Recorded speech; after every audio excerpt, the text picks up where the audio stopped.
Welcome once again, everyone, to Bridging Worlds.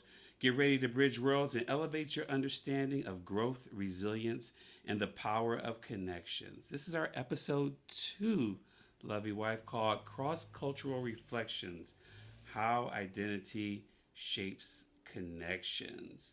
And what I'm going to start off by talking about shortly is how our mixed race experiences and other experiences shape our connections and worldviews. And then I'm going to share a little bit about my literary background regarding my life as a reader, as a writer, as a professor, as someone who aims to publish, and how that has given me a unique lens to explore and articulate cultural differences. And I always want to emphasize the power of storytelling in building bridges. Yeah, and we also, again, we want to encourage you all to listen to us on Spotify, follow, rate, get alerts, YouTube, subscribe, give thumbs up, and Amazon Music to follow. And please share us from all these platforms. We added a couple of new ones this week, YouTube and Amazon Music, so we're excited about that. And then also connect with us on LinkedIn, Facebook, Instagram, Blue Sky to engage further. Now, to set the stage for this conversation, we're going to share a few personal stories. Stories about how cultural differences have surfaced in our relationship and what we learned from these moments. During this portion of the podcast, we're just going to share a couple personal anecdotes. So we're engaging in storytelling and narrative where cultural differences surfaced relatively early in our relationship and how we adapted to them.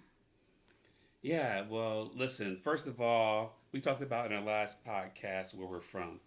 I'm a Detroit person through and through, and you are a Philly person, but we support each other's cities, right? Go Birds! And listen, I have Eagles gear. She has Detroit. She's wearing a Detroit versus everybody sweatshirt. Just randomly. And then I have an Alliance hat. So both cities are kind of similar. The more we talk and the more we get to know and actually experience those cities. Amanda going to Detroit, me going to Philadelphia, spending time. We see a lot more similarities and differences there in terms of city backgrounds. But what I wanted to do is talk a little bit about a trip that we did overseas. It's when we got engaged. So we got engaged in the UK. I had a work trip, and I said, hey, would you like to come with us on this work trip? And you said yes, and we flew to London, spent a couple of days in London. You had not been to London, right? Never, correct. And then we spent about 3 days or 4 days in Plymouth, England, which is all the way on the West Coast, is where the Mayflower left to come to the United States. And that's where I proposed. What did you think about that experience? About being in the UK or about being proposed to? Both. Why not? Well, it was beautiful. We were on our way to dinner and we were passing by a bunch of Malcolm's colleagues. And to be honest, I was hungry. I was like fixated on a cute dog that was in our path and the scenery. And I knew it was coming. We had talked about this, but I just didn't know when. I knew it was going to be on the trip. I knew it was going to be on a night that we didn't have plans with other people. So I was very taken aback as the pictures show. And our photographer was some random woman just like sitting on the stone wall next to us. She took some of the best pictures I've ever seen. Yeah, it's really funny. This woman was sitting there, and Amanda didn't know that I was going to propose to her at that moment. And I was like, hey, can you take some pictures of us? And by the way, I'm getting ready to propose to her. And the woman was just like, oh, my God, I can't believe this is happening. No pressure. No pressure. And then so I was casually like kind of taking pictures with Amanda. And she gave me this look like, when are you going to propose? So then I got down on one knee and I proposed right there. It was a beautiful day right off the water. And then next, there's a crowd that gathers around, and she's taking these pictures. It turned out to be great. Candids. Yeah. And, in terms of, looking at experiences and worldviews, being over in the UK, and I think it didn't matter when we were in London or when we were in Plymouth.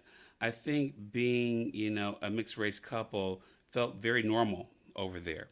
Nothing felt unusual. There's a lot of different people there in terms of views that people may have and thoughts. Because it's a pretty small country, I think for the most part in the metropolitan areas, people are understanding of different cultures and where people are from, and very open for the most part. So that's kind of my thoughts in terms of that experience that we had there. But we had a really interesting movie that we saw a couple of nights ago called The Blitz. What did you think of that movie? It made me hungry for history, and what I loved most about it was that it took something that we read about in history books in high school or in college, but it showed it from the perspective of like the disprivileged, so just civilians that were being blitzed and London was just being decimated. But we saw it through the eyes of the just innocent citizens, the workers, what happened to their homes. They were separated from their kids. They thought they were sending their kids off to safety. So Malcolm is a big history buff, so he Googled the historical context, and some of the film's stills matched up almost exactly with some of the black and white photographs. Yeah, so a little background. So The Blitz is a movie that just came out on Apple TV Plus. This is not an advertisement for it, but it just kind of fits into what we're talking about. It happened, the stage is World War II London that got blitzed like every day for like about 8 months, I believe. And it was killing millions. yeah, it was. I think it was about 43,000 people died, and it was really a tragic thing. But the view of the people there, I had never thought about and hadn't seen. And what was interesting was that one of the main characters was a 9-year-old boy who was being raised by his mother and his grandfather. What was unusual about this is that the little boy was of mixed race. His dad was black and from Grenada, and he was, I don't want to give things away, but he wasn't in the picture, unfortunately, in terms of at this point, only at the beginning before he was born. And it goes through this little boy's path in the 1940s. I think it was 1940, 41, 42, and to see what he went through during that time.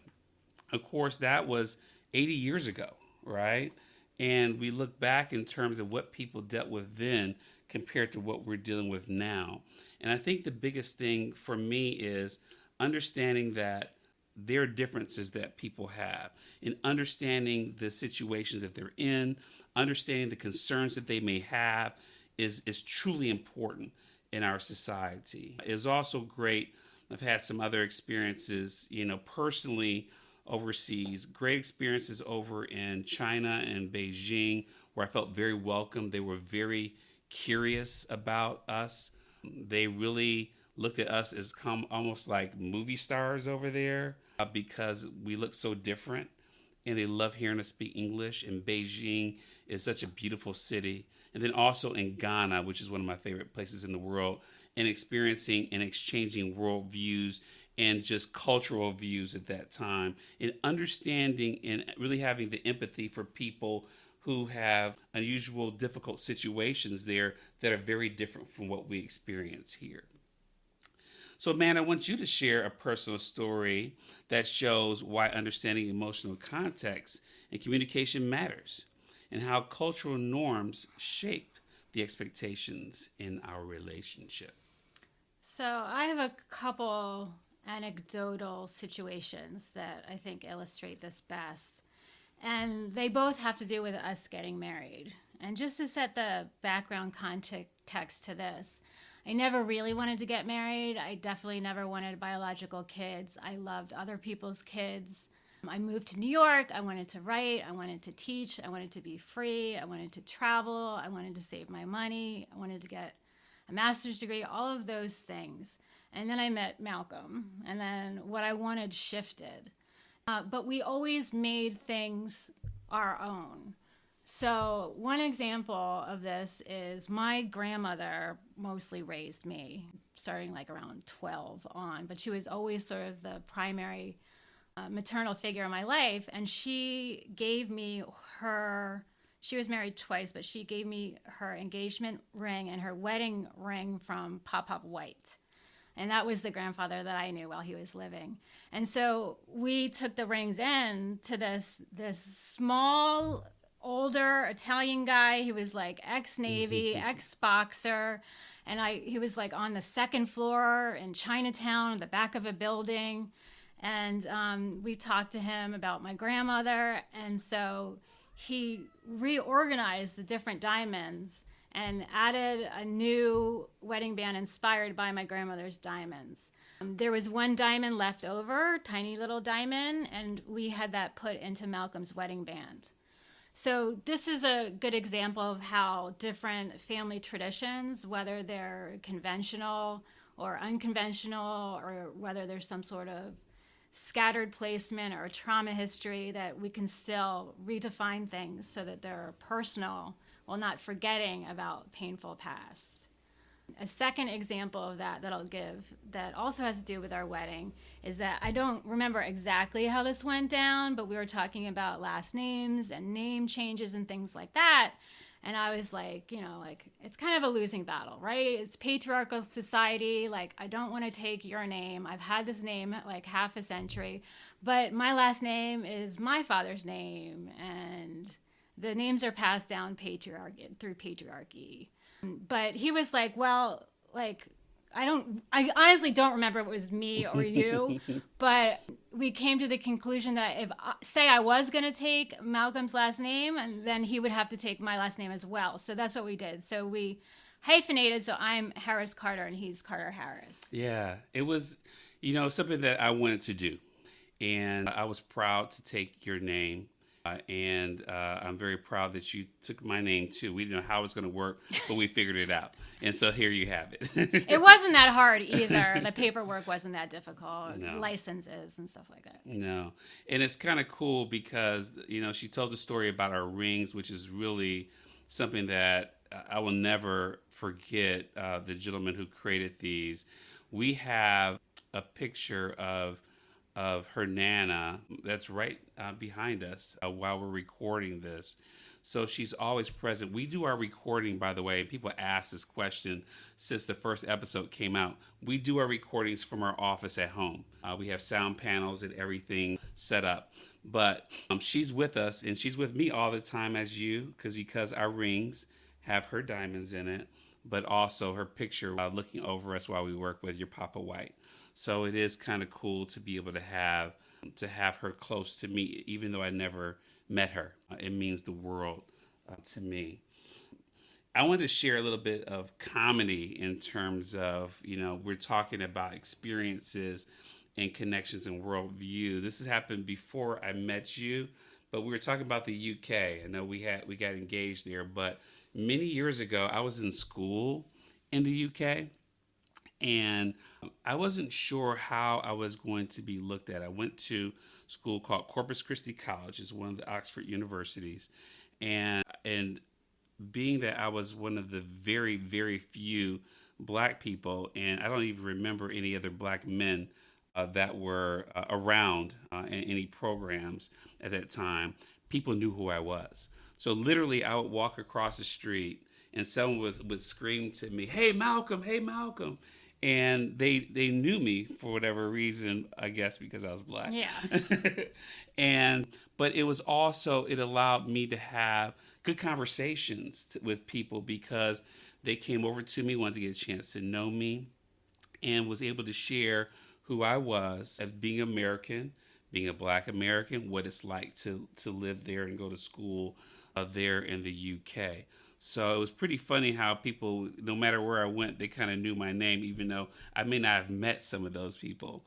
But it really was kind of cool to experience those connections. So I have a question about that. Sure. Did you ever feel like put upon, like you had to explain yourself to these people that you had no obligation to? Did you feel like you were sort of like oh, the black guy on campus and singled out in a way that made you feel uncomfortable? That's a great question. I had been to the UK only one time before this, so I had a good understanding of what it was like to be a black man and maybe a black American over there.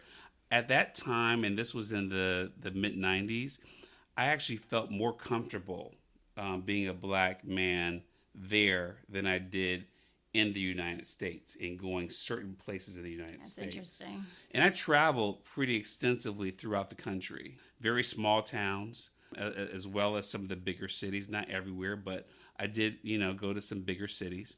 And I felt really comfortable. So when I was there as a student, I really kind of looked at it as more curiosity at that point. I didn't feel like, hey, here's this black guy, sort of thing. It was more like, hey, let's have connections. One of my buddies was a prince from India, and he was into like hip hop and was really kind of a cool person. And we kind of shared stories and went out to dinner and really was able to connect in terms of who we were and find commonalities and understanding each other's differences. So it felt pretty cool and pretty normal to me, especially as the longer I stayed there. So it was a good experience, Amanda. Very good. Good. So these stories aren't just about us as a couple, but they highlight broader lessons on how understanding cultural difference can shape how we connect and lead in all aspects of life. Now let's talk about what this means in professional and leadership contexts. All right, Amanda, we want you to reflect on how cultural differences influence your teaching and storytelling, particularly in guiding students and readers to see beyond their own perspectives. Okay, my go-to examples, because they illustrate what we're talking about so well. My examples normally come from my students in the classroom, and I obviously don't include any identifying characteristics, but I'm going to give you two examples of the alchemy that can happen in a creative writing workshop if it's a safe place and emotionally safe, psychologically safe. And so one student wrote her creative nonfiction piece, which is a short memoir, about an experience that shaped her, a challenge that had to be overcome, showing how she changed in the end. So she picks a car accident that she had in high school. When she was 16, she was a new driver. She wasn't drinking or on drugs or anything, but she got into a car accident that injured herself, the worst, but herself and two of her friends.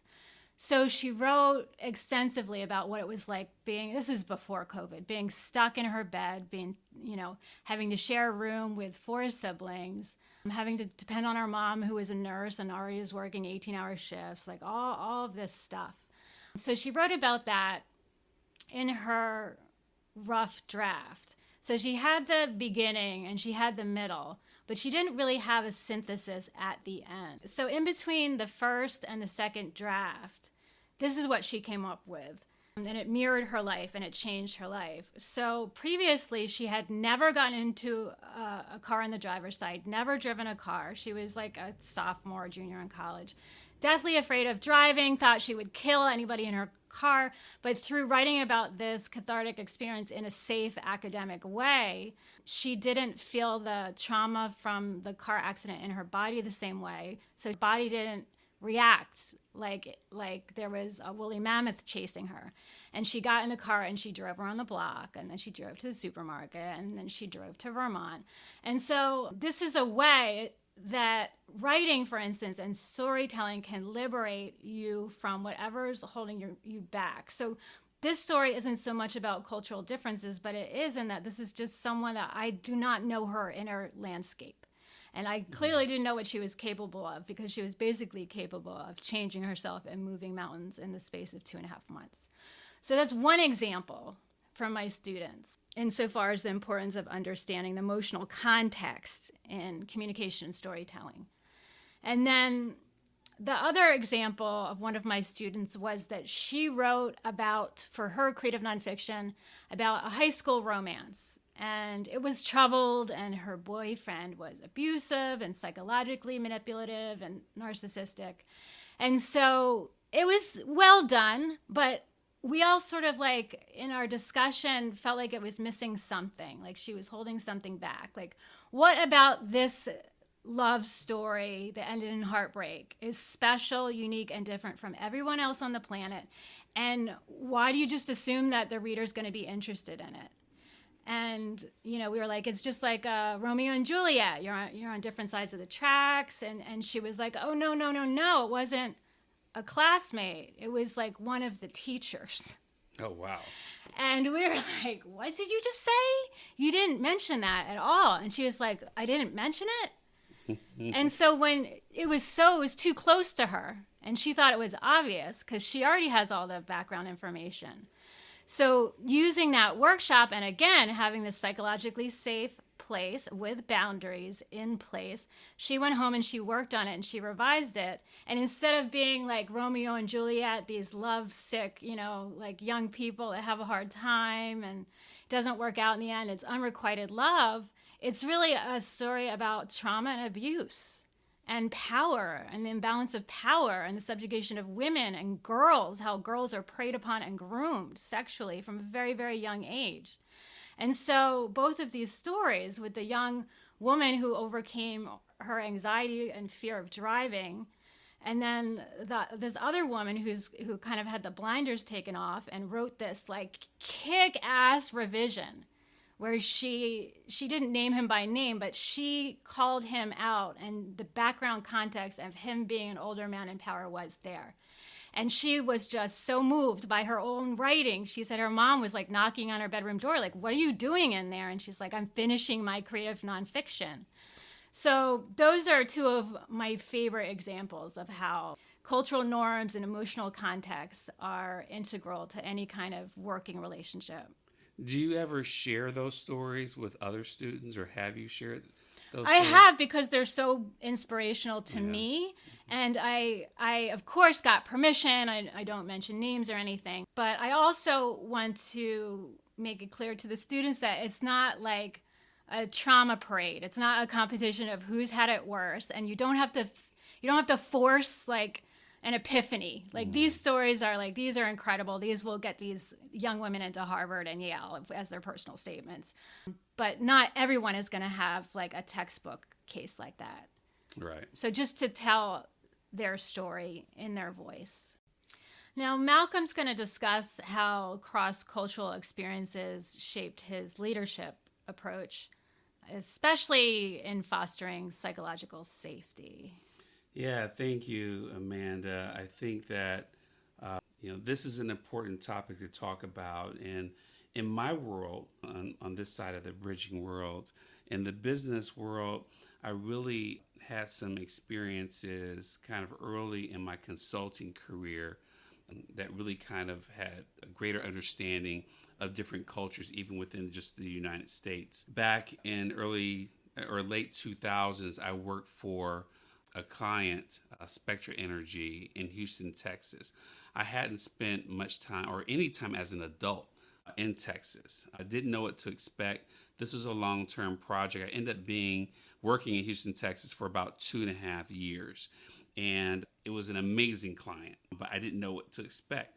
The very first time I did a training session, all the big bosses that were in charge of this project that I was on wanted to see me deliver this technical training to this group of employees. So the big boss, his name is Carl Williams, and Carl said, I want to introduce you to Malcolm Carter, but he's not related to Jimmy Carter. And everyone just cracked up laughing. I'm the only black person in the room, right? You never know. You never know. That's true. And then I kicked it off and said, Carl, you know what? That's true. But I am related to June Carter Cash, Johnny Cash's wife, which is true. And that kind of had everyone trot mouth at that point in the room. But then I also said something. You know what they say about assumptions. Exactly. So I ended up cracking a joke, and then we ended up having such a fun class. But it was an opportunity for this culture, which wasn't used to seeing anybody like me delivering in this, you know, pipeline company, delivering technical training to them. And I really kind of made the situation really comfortable. So for me, it was important to, establish a connection with people, and humor is one way to do it. Psychological safety is also critical. With my training background, I've been in situations where, like at Spectre, where people sometimes didn't feel psychologically safe. And there's phases of psychological safety, right? I work with a gentleman by the name of Dr. Timothy Clark, who's written a book and has a company that focuses nothing but on psychological safety. I used his assessment for my dissertation. And the four stages are: one, inclusion safety, just establishes a foundation of belonging. Let's include this person. Learner safety, it creates a growth oriented environment to make sure that they have the opportunity to understand that, hey, I feel comfortable learning in this environment. Thirdly, contributor safety empowers individuals to take an active role. You know what? I want to say something. I have something to contribute to this conversation. And then the fourth and final stage is challenger safety. Fosters innovation by encouraging constructive dissent. So you want to be able to say, it's okay if I challenge you to what you're thinking or how we're doing things, and people being very open to it.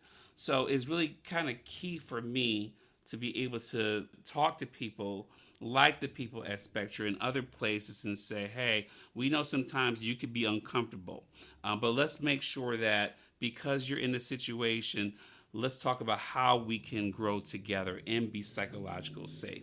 And really it happens, Amanda, not just from, the people who may be in the minority, let's say, but it also can be some people who are in the majority that sometimes may think that feel comfortable but may not. So I think that's also critical to really think about. And then really kind of empathy for those individuals, right? Empathy to me is more than just listening to a person. It's really not just listening, but how you engage with the person, how you respond to what they're saying, and being able to respond a certain way. Sometimes you may have similar experiences, but that may backfire on you. It may be more important to listen to what their experiences are and be able to understand and talk about the differences that they had that are different from you, so that they have a feeling that you understand. That's really showing empathy. That's really showing emotional intelligence. And we'll get into emotional intelligence later on in our podcast. But it's also partially multiple intelligence that exists that are out in the world.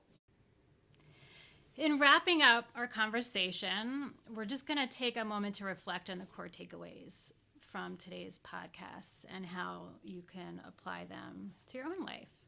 So for me, I think I focused more on storytelling and empathy in Bridging Worlds. And we were listening to a podcast this morning it was by an author who is a psychoanalyst, and she had also gone to clown school. Shout out to all the clowns out there, even though you can ask my stepson, I'm deathly afraid of clowns. But anyway, so she was a psychoanalyst and she was a clown and she was a poet. So it was just so fascinating. And she had excelled in each of these fields and pointed out the overlapping parts. And so what she was discussing in part was psychologically the false self and the real self, or the true self, and how we have to put on this false sense of self to sort of get through our day.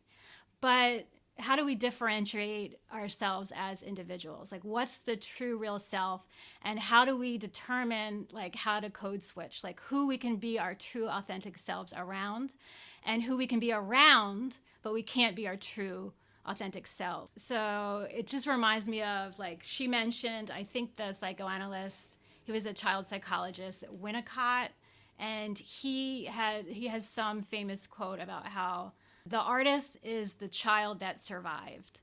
And so I feel like I'm living proof of that, and I've taught classrooms full of living proof of that. And that's my take on storytelling and empathy and how I've used that to successfully bridge worlds. Excellent. Thank you for that, lovely wife. And to wrap up for me, just emphasizing how active listening, adaptability, cross cultural understanding are critical for thriving in today's world. Also, just understanding psychological safety. And we'll talk more about psychological safety in future episodes and the importance of being able to identify the teams and the roles that you have, no matter if it's at work or some type of social group, and being able to truly embrace the stages of psychological safety and empathy. Without empathy, we could live in a very chaotic world. We have to be able to understand and listen to other sides. Unfortunately, in our political world, and again, I'm not going to get too much into politics here, but we don't have an opportunity to really kind of listen why our world is the way that it is. Why can we not listen more to what other people are thinking versus automatically pushing them aside? So empathy is something that, has been really important in my life, and it really comes from understanding emotional intelligence along with other intelligences that are out there. So thank you again for listening to our podcast today, and please connect with us on LinkedIn, Facebook, Instagram, Blue Sky, and then also listen to us on Spotify. Follow, rate, get alerts. YouTube, subscribe and give thumbs up, and Amazon follow. And again, please share from all platforms. By the way, everyone, we have a name for our theme music. Between Frequencies is the name. Yay, we worked hard at looking at different options, and we came up with Between Frequencies. So you'll hear that at the very end of our podcast. So in closing, I am Amanda Harris Carter, and this is my lovely husband, Dr. Malcolm Carter Harris. Thank you so much for listening. We read all your comments. We appreciate the fact that we're not screaming into a void, and it seems like there is a void in some of these topics, so we're just thrilled to have an audience out there. So for those of you in the U.S., have a happy and safe Thanksgiving. Go Tofurkeys as a vegetarian, and enjoy having a psychologically safe, fingers crossed, Thanksgiving dinner with your family. Bye. Bye.